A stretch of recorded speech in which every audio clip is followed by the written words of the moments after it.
there are people in the US that look like us who will just be unfairly mistreated by the cops, mainly because we're black. It's assumed that we're criminal. It's assumed that if we're in nicer areas of the country, we don't belong there.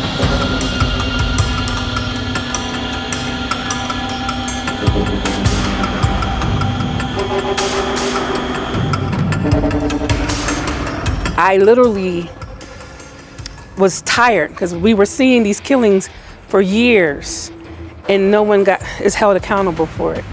So when Trayvon Martin died George Floyd, and he had his knee on the person, I remember screaming in my pillow. I just dropped on the bed and screamed in the pillow until I almost collapsed. Like I just lost all energy.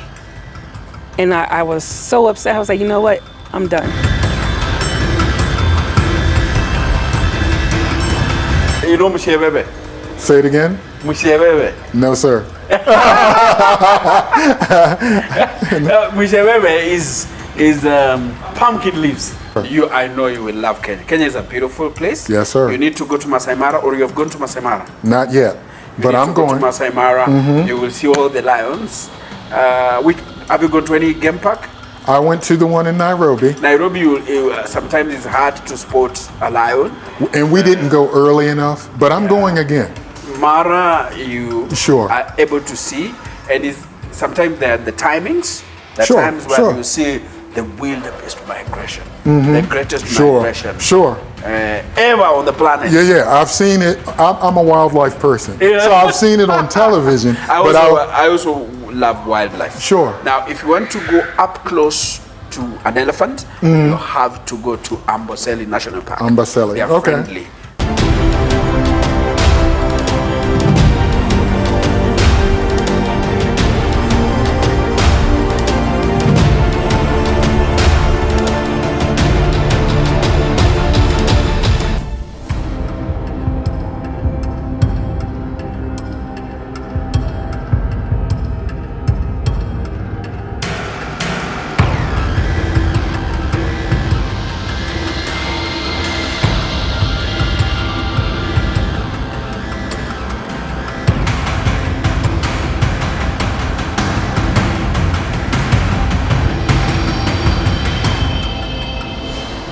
Welcome to Nairobi. I know Nairobi has been your home for some time now. Yes. So tell me your name. Indila Muhammad. Mohammed. Yes. How long have you been here, by the way? We've been in Kenya for 2 years. 2 years. Yes. And you are saying you are not just you and your family that wants to enjoy Nairobi. You are bringing in Yes. a lot of people. We get people email us almost daily. I want to relocate. I got to get out of here. I want to figure out how to make it happen. How do we do it? So we get people, black people. And it's not just from America. We have someone coming over from Canada. We have someone coming over from Jamaica. It's black people all over the world that's ready to come home. Welcome to the Kenyan Historian. Thank you, sir. I'm the Kenyan Historian. Yes, sir.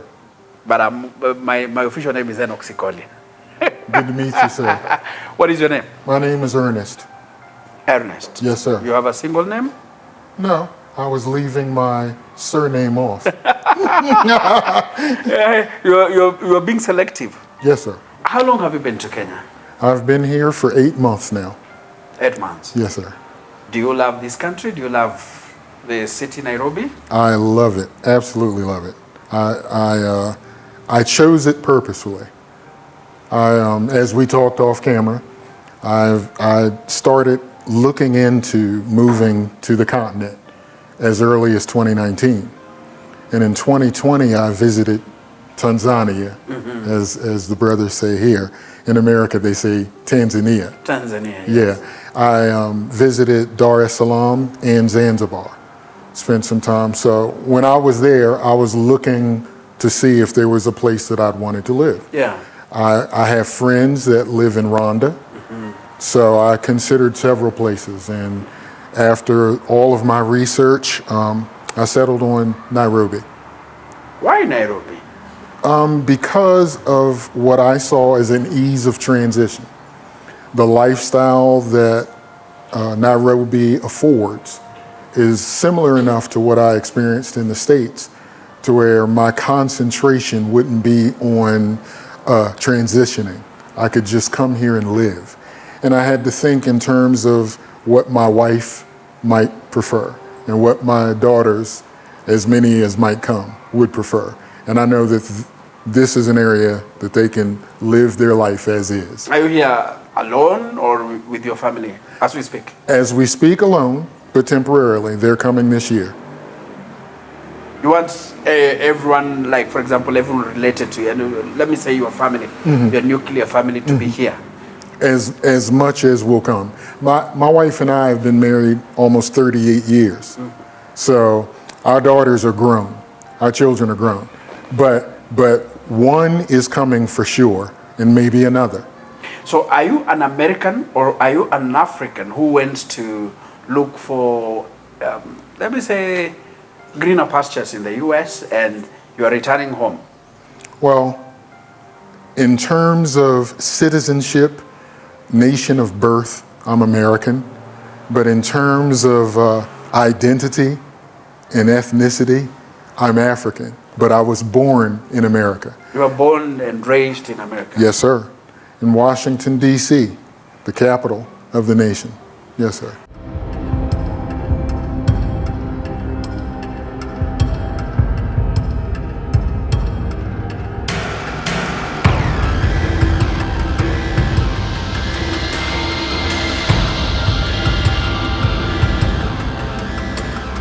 My name is Jeffrey Searcy.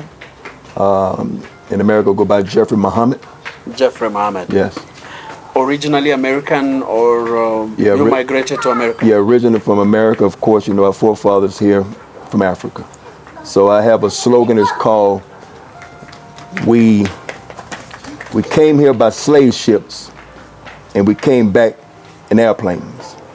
Simply what that means is that we didn't have no say-so when we was people taken from the original continent of Africa to various places of South America and the islands in North America. But now I have my own ways to where I can come here on my own on an airplane. So when your forefathers were taken to the US, it was not out of their own volition, they were forced to. Yes. But you coming back, it's your own decision. Yes. You have said, I want to go back to where my forefathers came from. Well, that came after the fact, because you have to understand is that being a child, that they always painted Africa as the poorest continent in the world. And they always show us in the bad standards with black people. They always show us that we stayed in the dirt roads. We have the children was poor, poverty, flies, mosquitoes. So when you have that in your mind, if you're not a traveler, you're going to accept what they give you. And so by seeing that, I never cared to come to Africa in my life, never in my life, because I was so messed up in the head of them teaching us this. They always say that Africa was a savage place. And so my wife always wanted to come here. And I was like, oh, I'm not coming. And so just understand is that, first of all, I had to figure out how can I not have that attitude. And by coming with the Muhammads, Adila and Lamont, which I knew them in my city of Atlanta. And so when they moved into the continent of Africa, they moved to Uganda, and then, by the way, they moved to Nairobi. And they explained to me that how Nairobi is similar to my city back in Atlanta. So I didn't believe it. And so we came here in May, stayed 1 month, and saw how beautiful it was. We went back to America, gathered our things and our business aspect, and came and moved here in November of last year. You've been here for like 6 months? Yes. And also someone will ask, why? Because many people, and especially we have seen friends, relatives, and people just around in Africa actually celebrate when they go to the US. Well, you know, I'm near 62 years of age, so I have a life of experience there.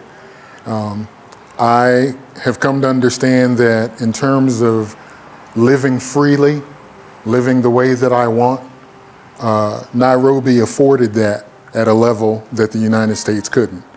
And for, Native Africans to want to go to America, I understand it in terms of economic potential, but I would caution them to think hard and consider staying here. Why are you cautioning them? Because you see, it's a dream, I've told you. Sure. Actually, going to the US, getting a green card, or let's say just an opportunity in the United States, it's an achievement. Sure. We celebrate, we hold parties for our beloved ones when they get those opportunities to go to the US. And here you are saying they should go with caution. Absolutely, or not go. and here's why. I understand the attraction. I understand that there is economic opportunity there, undoubtedly. However, I think what might be gained may not equal what would certainly be lost. There is no real family life in terms of amongst brethren who look like you. When you go to America, you will be by yourself. Unless you, integrate with a community of people from Africa, you are likely to find that, yes, you can earn good money, but you will be a foreigner and you will likely be isolated. But we have seen people on social media, in TV shows, who have been documented, showing off their success. Sure. Have beautiful houses. Yes. They are rich, good cars. We're talking about German machines. Sure. The Audis and everything. Yeah. Not just the small Audis, big machines. Sure. So here you are, you're trying to tell me otherwise. I'm like, if I go to America, I've achieved in many ways. Like, for example, I'll be able to do all that and probably invest back at home. Yeah. That is true. I lived in America in a very nice home. I had German automobiles. Those things are achievable. It is accessible. However, if that is the extent of your definition of success, go. I think success is broader than getting material things and having access to US dollars. For me, success is being able to live freely without being judged unfairly based on the pigment of my skin. So the things we normally see on social media are true. People go through them every day in terms of black people being judged and, for example, some even being arrested. We saw a video of George, the late George, who was killed. Sure. By a police officer. Sure. Is it a daily occurrence for the black people? Yes. Thankfully, George Floyd's experience isn't everyone's experience, but the potential for everyone that looks like you and me is that of having a George Floyd experience. We are thought of as lower. We are thought of as people who are natively criminal. We are thought of as people who were only draining society. And so you could be very successful in terms of your career, your possessions. Sometimes, if you look like us, you could be driving your German automobile and be pulled over and suspected of crime just because you have these things. Did you have a personal experience of that? Oh, certainly. I'll try to be brief. I'll try to get to the points. But once I was jogging, just running, something that Kenyans are known for. Yeah, run around the Sure. I was running. I was an athlete, and so I was preparing for my upcoming season, and I was stopped by the police. And a black policeman stopped me and asked questions as to what I was doing and why I was out there. And I explained as calmly and rationally as I could what the circumstance was. And then a white cop came along and pulled out his gun and put it to my head and said, "Please run, please." And I looked at the black cop, and the black cop was embarrassed. He was mortified. And so there are people in the US that look like us who will just be unfairly mistreated by the cops, mainly because we're black.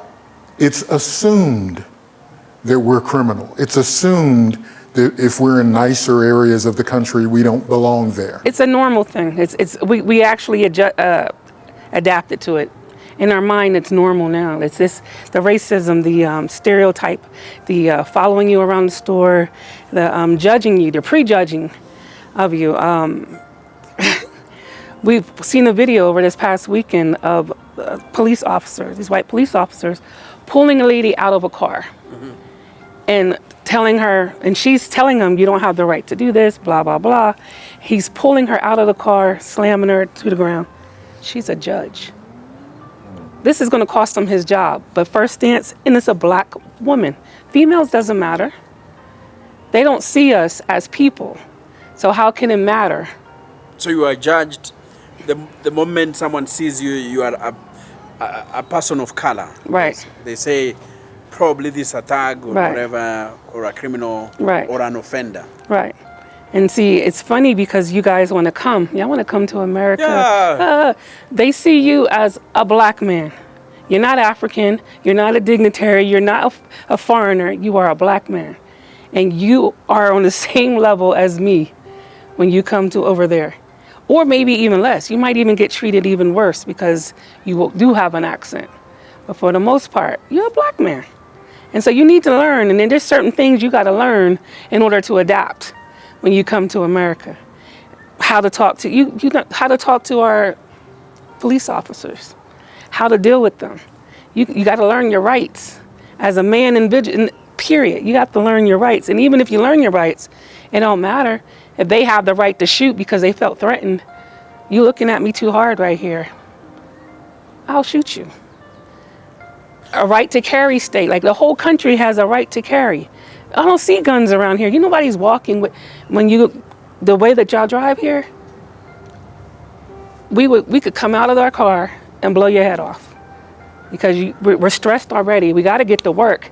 Everything's hostile, and you have people with road rage that will blow your head off because y'all felt like you can come over and cut in front of the red light. Yeah. Have you ever experienced yourself situations that you are caught into and say, "I was victimized because of my color"? So many. One that I've shared before as a little girl on a swing set. I'm in kindergarten, so I'm about 6 years old. I'm waiting for my uncle to pick me up from the playground. And 3 high school white boys came walking down. And one grabbed me off the swing, and the other one punched me in the stomach and called me a nigger. And that pretty much I just laid there on the ground, couldn't breathe. They knocked the wind out of me, and I'm a little girl. Called me a nigger, and they took off running, laughing. And I laid on the ground trying to get my breath. And I think that moment kind of molded me. Like I'm getting upset right now, but that moment molded me. And how I sing life. And on top of my mom, she's always, this is what I can't stand. Why is he doing that? It's a motorcycle. Oh my God. No, that is not. I thought it was drag racers. They do this every single night at 11:30. Oh, okay. And it's the only thing that drives me crazy. I'm just getting to sleep in it. You are like, you know, I'm like, what the?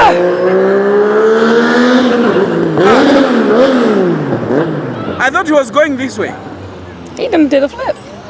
He just go up and down the street. How many times? He will come again. He'll come again at 11:30.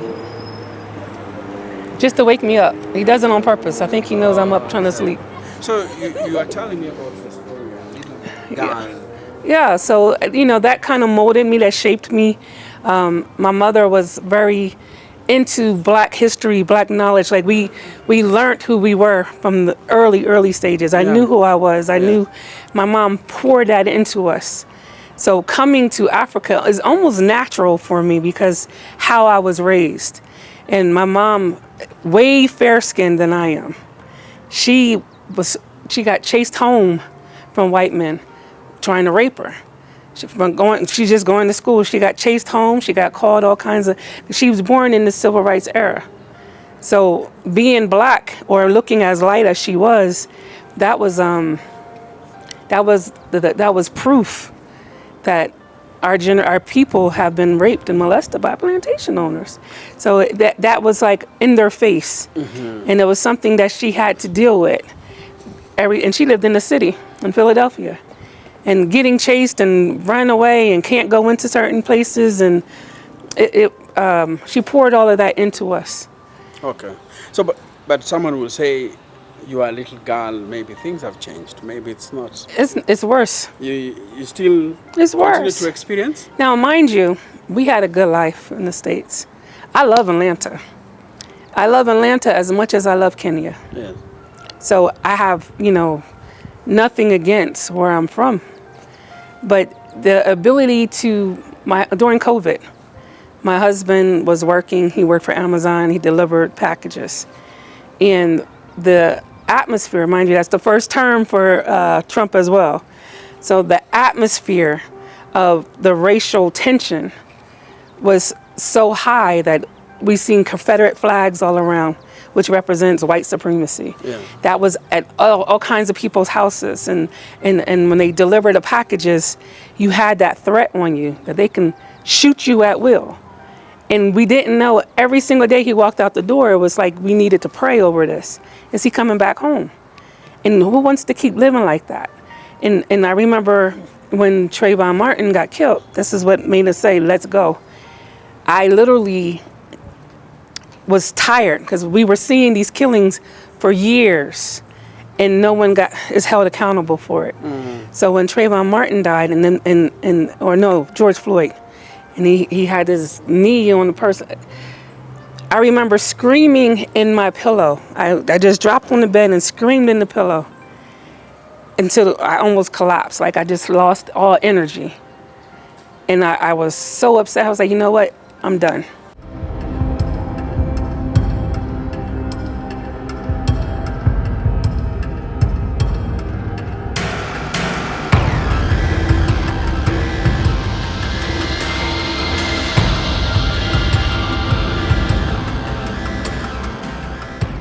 Have you experienced yourself racism? Oh, indeed. You know, being Black in America, at some point in time, you're gonna be an example of it. I have been drawn a gun on me, been arrested by police. We know for a fact as Black people is that if a crime is committed, if it's a Caucasian there and Black there, if the police come, majority of the time a Caucasian would know that they would believe him before they believe us, and we believe that the police would believe them than us. This is average thinking. That's serious. Yes. Remember the George story, the late George, yes, who died after being mishandled by the police. Is it a George story, or it's a story that can be retold by many Black Americans? The reason why that story was big because we was going through COVID, so everyone was at home. So we got a chance to see that. But before COVID or after COVID, once everything got normal, we were conditioned to see that. It wasn't a big deal to us. But by COVID was in effect, we was at home. We got a chance to see that because we didn't have nothing else to do but watch television, and that became a hard evidence to show that racism is big in America. Before then, life went on normal. So this is normal to us, as we are 15% of the population in America. and most black people are locked up in prison. You say that a police, is it a police or just someone Police. Pointed a gun at you? The police. Tell me what really happened. And one of the cases when I was younger is that being suspicious, police see a vehicle with many young people in there, and to their thought is that I take a chance to pull them over. I may find something, I may not find something. They're not educated to force to say, you have to read my rights, because they know the average of black people don't really know the Constitution. Mm-hmm. And so when they stop you, they can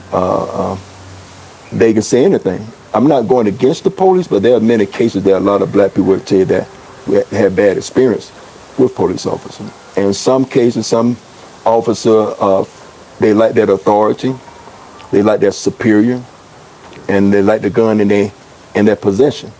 That's one instance. But then, of course, the street. The street is pretty rough too as well. So I can understand the police on one instant. So it's like a battle. It's the street against the police and the police against the streets. So when he drew a gun at you, what did you feel? First of all, that was to be pointed to the ground, laid on the ground. And then when he got me up, he asked me, he said, "What's your alphabets?"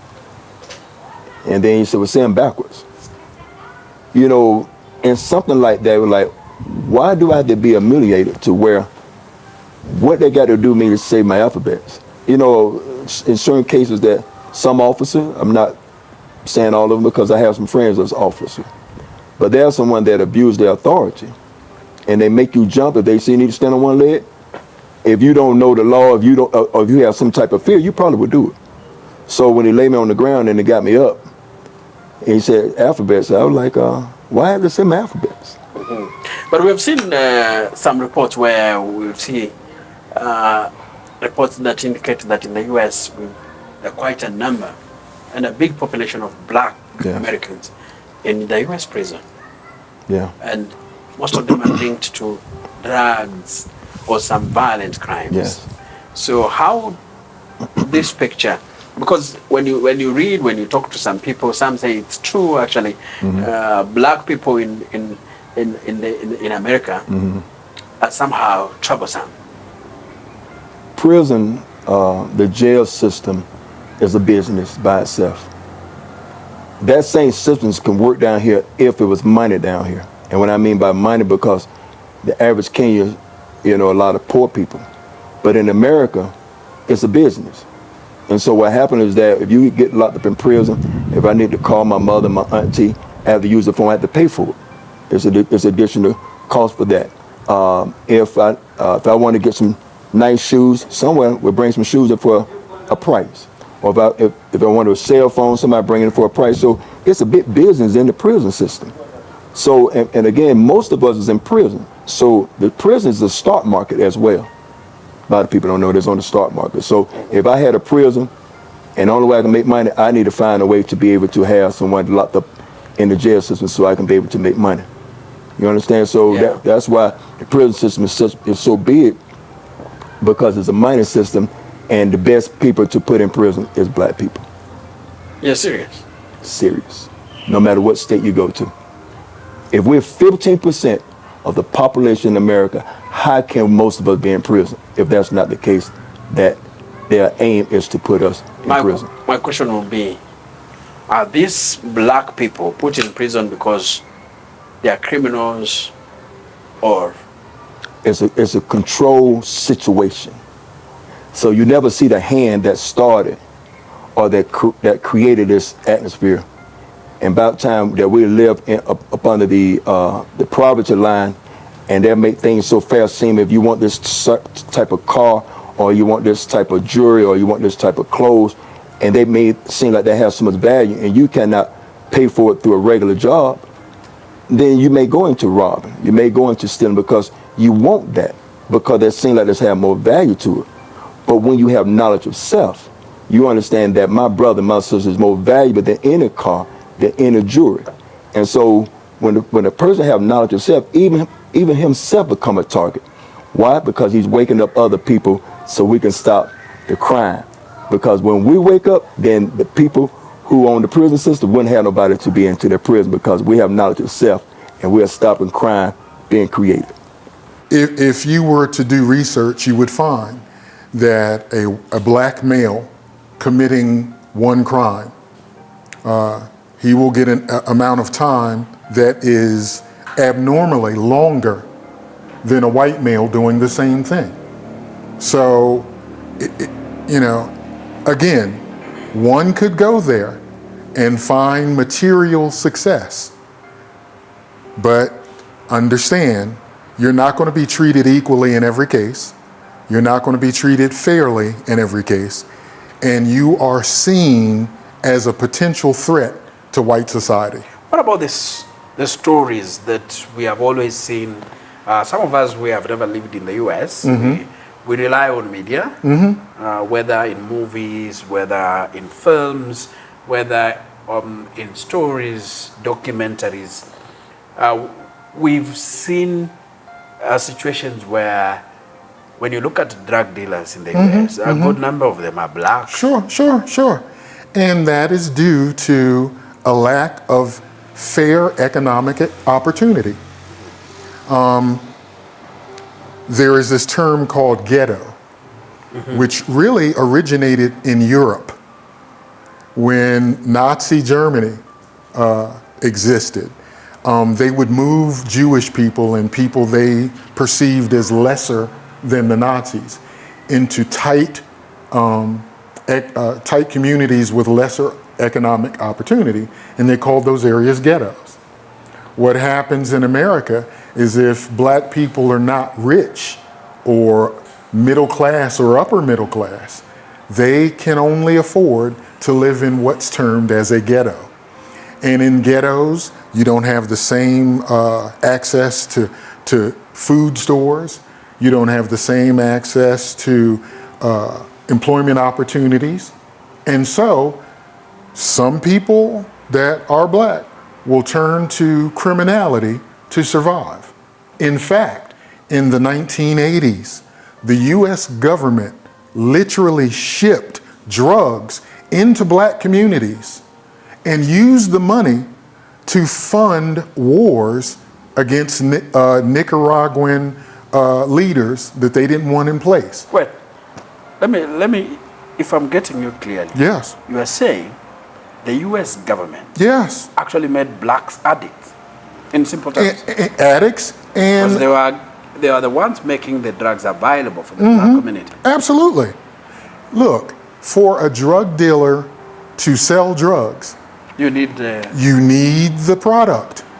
And I'm telling you, in the 80s, while Ronald Reagan was the president of the United States, literally the US government delivered cocaine into ghettos in America, particularly Los Angeles, in ghetto areas. And so black men who didn't have economic opportunity used their brains, used their God-given abilities to make money selling this poison in their neighborhoods. So for people to assume that we are natively criminal and natively bad people are making a bad mistake. When people are pushed into a corner and only have bad opportunity to live, they will do it. And that's not just black people, that's white people and whatever. You mentioned prisons earlier. There are more white people in prison than black. What happens is we will get put in prison at a higher rate per capita than white people. Okay. But white people still outnumber us in prisons. So they're doing the same things, but they get treated differently. You just get tired of seeing your people killed at will and nothing is done about it. We're marching, we're protesting. Our people by nature is more of a peaceful people. So we don't retaliate, even though I want them to. We have guns, but we never go and kill or shoot the person who took our people's lives. Like, I don't know, we still have that fear set in us for some reason. Because once that is awakened, like the Gen Zs, they're waking up. They're all over the world. Yeah. So you're seeing less and less because you realize there's going to be retaliation now. For me, at this state, in this grown age, my retaliation is I'm taking my people out of here. I want to be a part of that exodus. Say it, though. I want to be a part of that exodus. This is how I fight. I'm going to make it easy for the transition for our people. So if you want to come over to Kenya, I can make it happen for you. I can help you with that. And we're going to make sure that it's an easy transition so that you can get acclimated and realize there's more than life than just continuous fighting. How many people have you already, for example, moved to Kenya? 15 families. 15 families. Yeah, 4 in Mombasa, I think. 4 or 5 in Mombasa and 10 over here. And you see a good number still like wishing that they get that opportunity to come. Yeah, and they're coming. My question is, do y'all want us here? Can you receive, like, how do y'all feel about the Black Americans coming? Because I see different. So my question is, you've been here for, you say, 2 years. Yeah. How have you been received? You From know- your own assessment. So we've been received well. Like, the Kenyans love us on surface. I know that. But, you know, on our channel, we'll see certain comments or certain things that I see writing up, and I'm like, and so there's a fear. There's a fear that keeps us divided. A fear that, oh, we're going to cause prices to increase, or we're going to bring our crazy, you know, our behaviors over here, or all that kind of stuff. And I'm like, oh, I want to break that stigma. You know, I want to break that. People that are coming here, they want to pour into the country. They want to help. So you've seen those comments. Yeah. What will you tell them, for example? What will you tell, because especially those Kenyans who have a different feeling about Black Americans just choosing the destination, not just Kenya. If someone chooses, for example, to go to Nigeria or South Africa, what will you tell them? Wait, I lost the question. I mean, you said you've seen comments that Yeah, somehow so are not so welcoming. they're not, and I just, you know, I want them to understand that we're almost like refugees. You know, we're not running from a place, we're choosing to leave. But we're leaving, we come with stuff.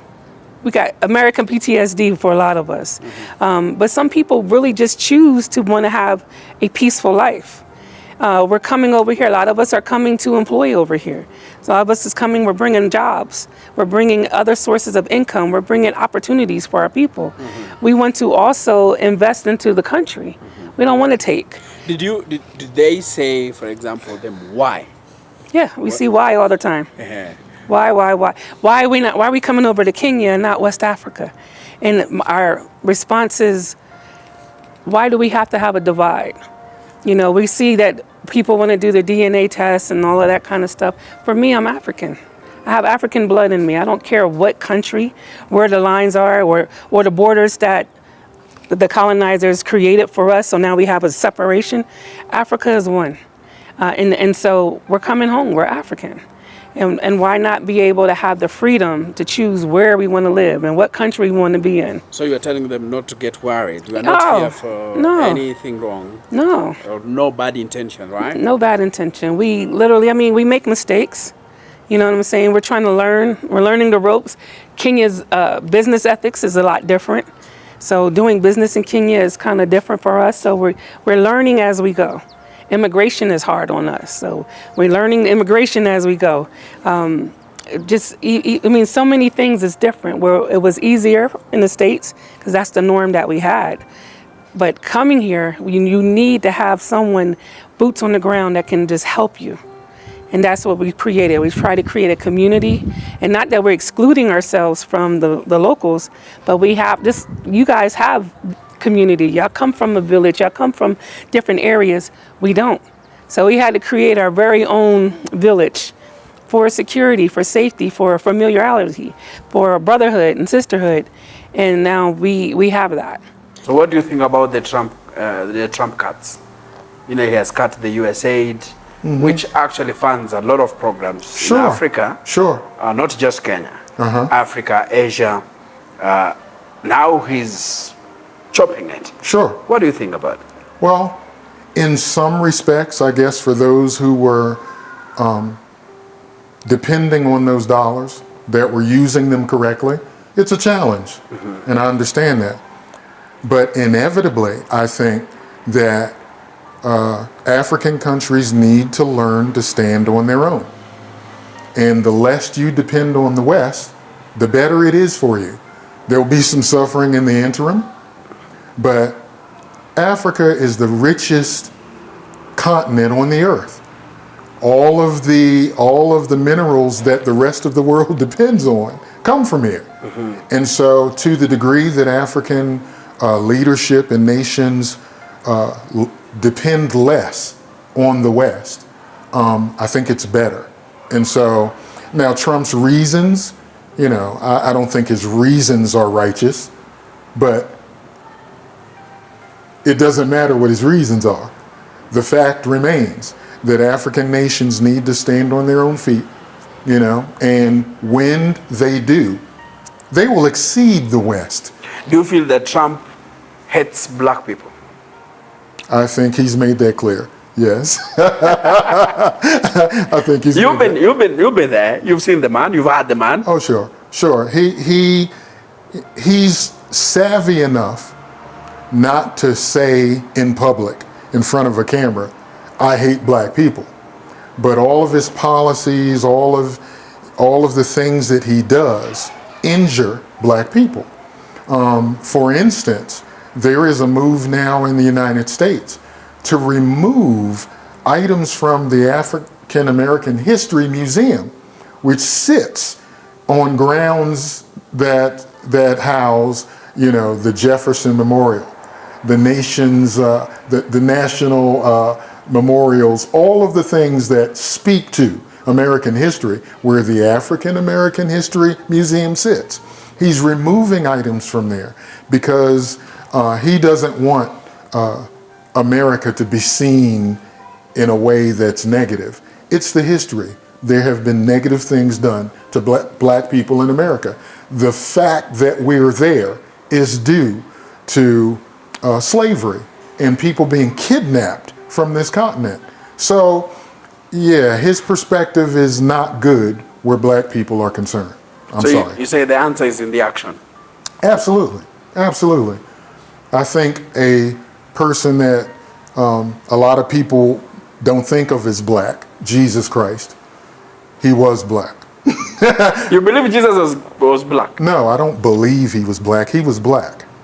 And he said that you will know a person by their fruit, their byproduct, their behavior, what they do tells you what they think.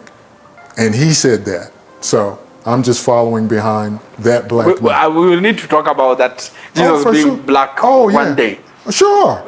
Anytime you'd like. Tell me, you want to make Nairobi home? I have made Nairobi home. You have made Nairobi home? Yes, sir. Like you're here for good? Oh, yeah. My only reasons for going to America would have to do with family, if I'm required there. But I have no desire to live there ever again. I am entirely comfortable here in Nairobi. It's home for me. I don't think about the States as a residence at all. Have you moved to Nairobi downtown, CBD Central District?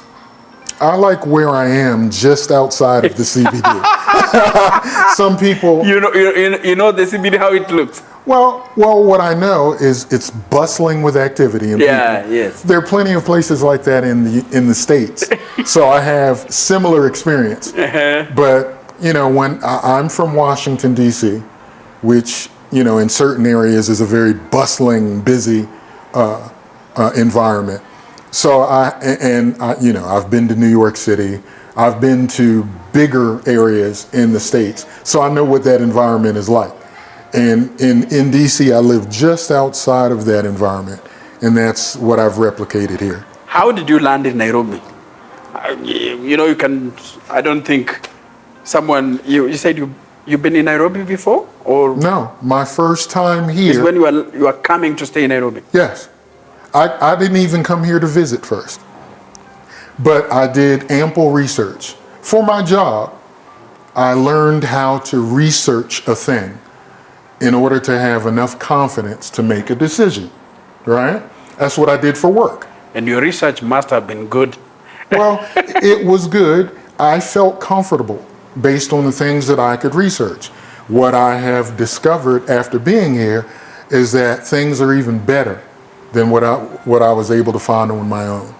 I really appreciate the lifestyle here. I appreciate the ability I can get good food.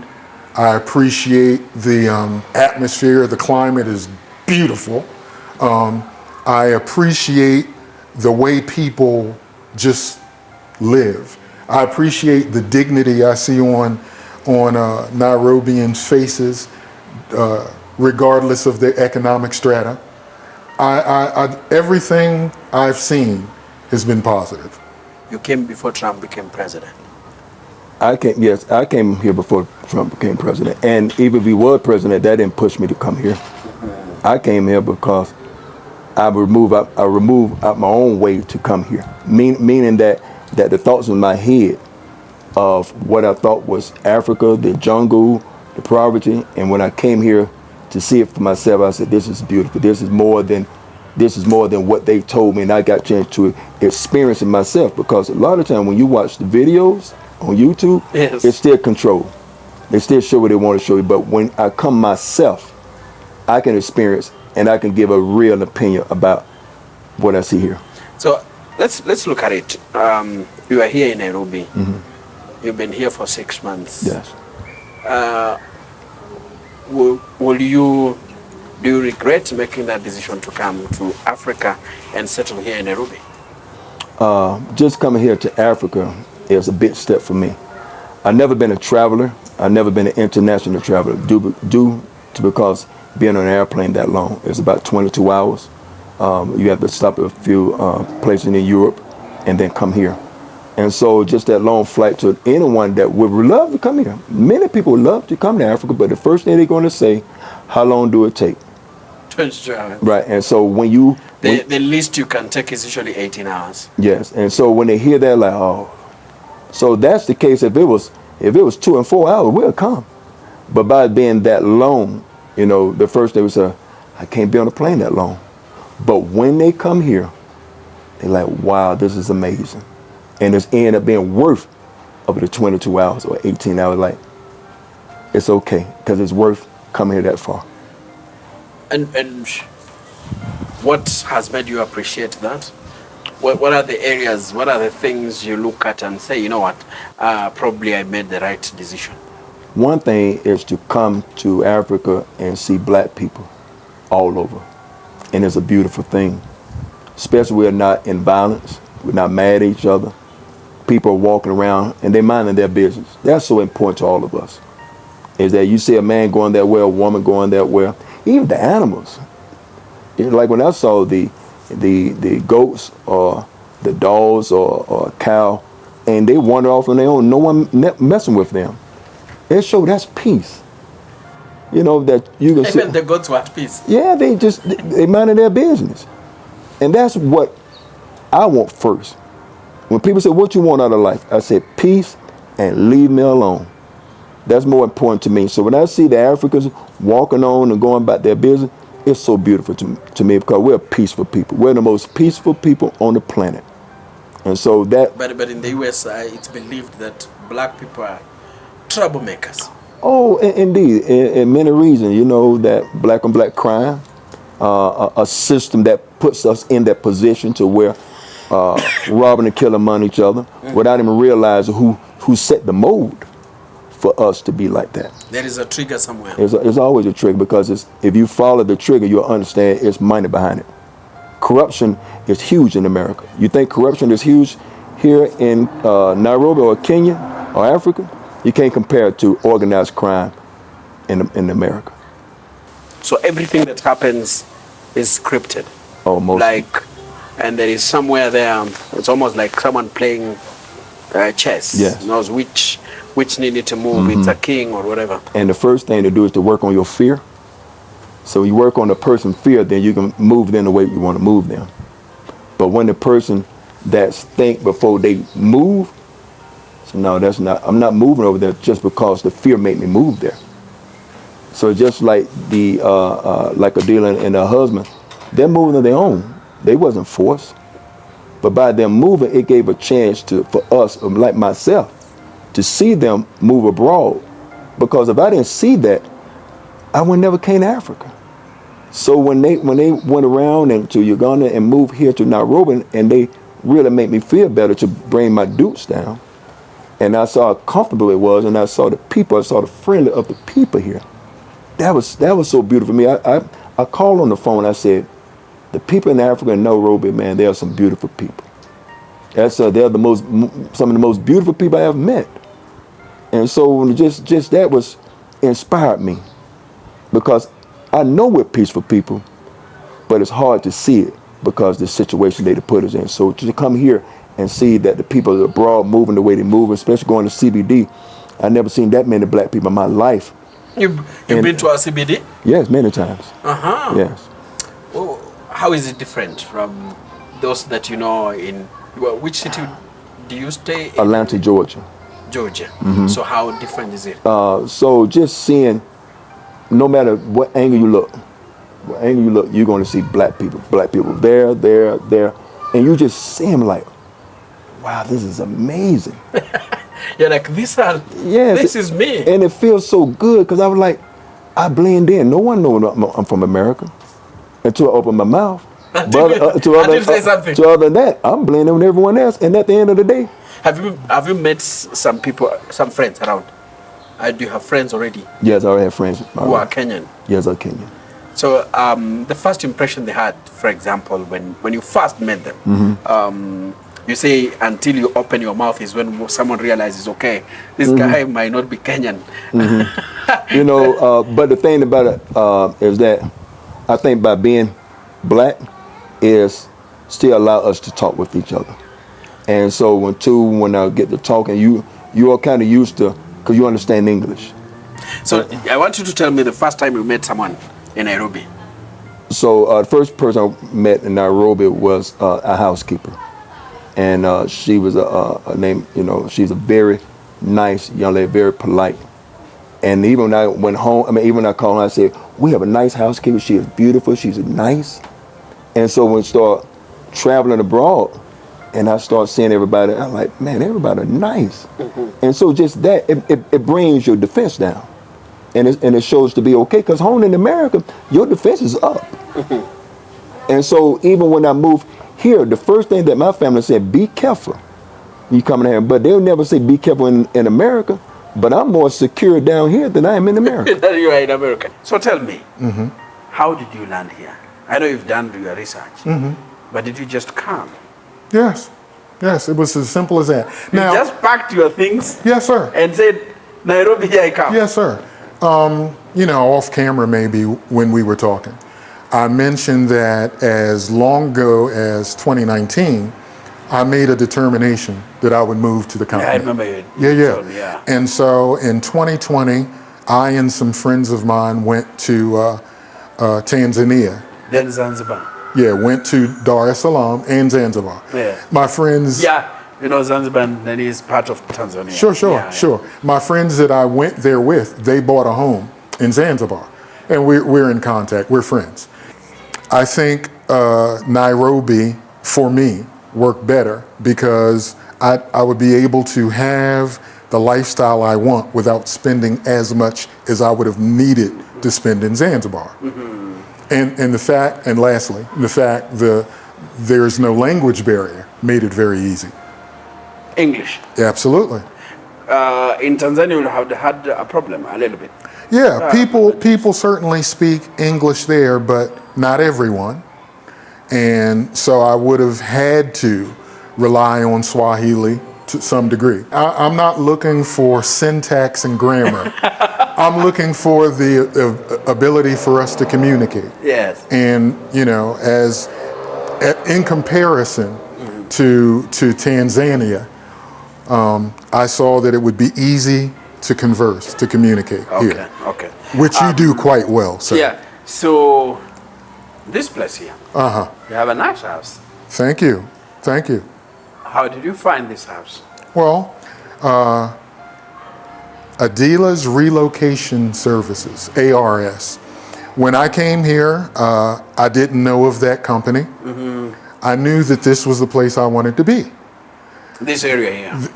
Nairobi. Nairobi. I wasn't even fully aware of the differences between Kileleshwa, Lavington, Kilimani, etc. Yeah. I was aware of those names, but wasn't fully conversant with what those neighborhoods present. But after being here just over a week, I saw a video on YouTube and encountered a video of ARS helping an American black woman find a home here. And, you know, on YouTube, there are thousands of similar videos. But what I had determined, or what I saw, was most of those videos focused more on the destination or the real estate, more so than the process and the help one might get. Whereas ARS, that was their focus. They talked about their process. Of course, they showed the place. And so I appreciated that approach and immediately contacted them, and they were available that very evening. And we met down the street from here. And they made me aware of a place that might be potentially available. That suited you. Absolutely. And we sit in it now. And I came to see an apartment, and I immediately knew that I'd be comfortable here and my family would be. And so within a matter of less than 2 weeks of being in the country and in the city, I found the place that I live. Do you love the place? Absolutely. I lived in a rather large home in America, so I'm used to having space. You know, had a 3-level home with a big yard and all of that. But if you have those things, there's a lot of upkeep. I'm getting to the age where I didn't want to do all of that upkeep. But you only live on 1 floor at a time, right? I had this house with 3 floors. I only live on 1 floor at a time. I just needed space that when I was on a particular floor, it reminded me of the space that I had. And this is a spacious place with enough amenities to where I'm not constantly negatively comparing it to what I left. So with your experience, it means the company, ARS, is helping a lot of Black Americans find spaces here. Yes, I've met people here and learned that ARS, Adila's Relocation Services, have helped them. In fact, on the opposite end of the hall, there's an American that they help place. And Adila and, you know, some other people moderate a WhatsApp page where I've come to know a lot of other Americans that live in Nairobi, a number of which she helped locate here. So there are many Black Americans. What you want to tell me is that there are many Black Americans who have been relocated or who are relocating to Africa. Absolutely, way more than I know. And I know that I have access to probably 200 through this group, but way more than I know are moving here because of the reasons that I've spoke of and beyond. Yes. You know Mushebebe? Say it again? Mushebebe? No, sir. Mushebebe is pumpkin leaves. Oh. So where I come from, okay, we prepare pumpkin leaves and we use it as an accompaniment when we're doing ugali. Okay. So you eat ugali and mushebebe. Okay. And you can put a lot of some small pieces of meat. Sure. To just spice it up. I've seen people do it. I will try anything. I'm the person who will try it. Yes. But if I don't go with you to the place, I probably won't try it. Only because, again, I make most of my own food. Oh, you cook yourself? Oh, yeah. I mean, Are you sure? I am positive. I am positive. Why am I doubting you? It's probably cultural, brother. But I cook. I cook. That's nice. Yes, sir. Which have you learned cooking the Kenyan, for example, dishes? Not particularly, but I like spices that maybe your average white person wouldn't use. Okay, in America, a lot of the foods that black people love are from the Caribbean, and so in Caribbean you've got Indian influence, you've got Asian influence. Oh, okay. But we're all cooking the same animals, right? Yeah. so I like beef. Yeah, I like goat. I'm thinking of the mbuzi. Mbuzi. Yeah. Yes. Mbuzi, the Kenyan mbuzi will not change to a different animal. Right. When it's in the Caribbean. Exactly. So it's about preparation. So I will make these things, and so I'm not unfamiliar. Do you know kibanda? No, sir. We need to. I will need to take you to a kibanda too. It's fine. A kibanda is where now cook street food. Okay. And it's not the conventional streets. Okay. Not in a place where someone has done an iron sheet area. Oh, sure. Covered with trees. And you just sit in an open place. Let's and do you it. do it. Let's do it. As long as you can identify what I'm eating, what you I will try. Thank you. No mysteries. Yes. I know you will love Kenya. Kenya is a beautiful place. Yes, sir. You need to go to Masai Mara, or you have gone to Masai Mara? Not yet, but I'm go going. to Masai Mara. You will see all the lions. Have you gone to any game park? I went to the one in Nairobi. Nairobi, sometimes it's hard to spot a lion. And we didn't go early enough, but I'm going again. Mara, you are able to see, and sometimes there are the timings, times where you see the wildebeest migration, the greatest migration ever on the planet. Yeah, I've seen it. I'm a wildlife person, so I've seen it on television. I also love wildlife. Sure. Now, if you want to go up close to an elephant, you have to go to Amboseli National Park. Amboseli, They are friendly. They are friendly because there wasn't a lot of poaching there. Sure. So elephants with their memories and everything. So they are friendly to human beings. Sure. The people who live there are Maasais. Yes. And Maasais don't kill elephants. Sure. Sometimes they are forced to kill lions because and lions attack their self-preservation. Their livestock. Yes. They're livestock keepers. But an elephant will not attack livestock. Of course. So if you want to come close to elephants, you go to Amboseli. It's not a big park. It's on my list. But it is dense with wildlife and especially elephants. Okay, great. Thank you so much. Thank you, sir, for coming to our show. Yes, sir. We really appreciate. Glad to have been here. Asante.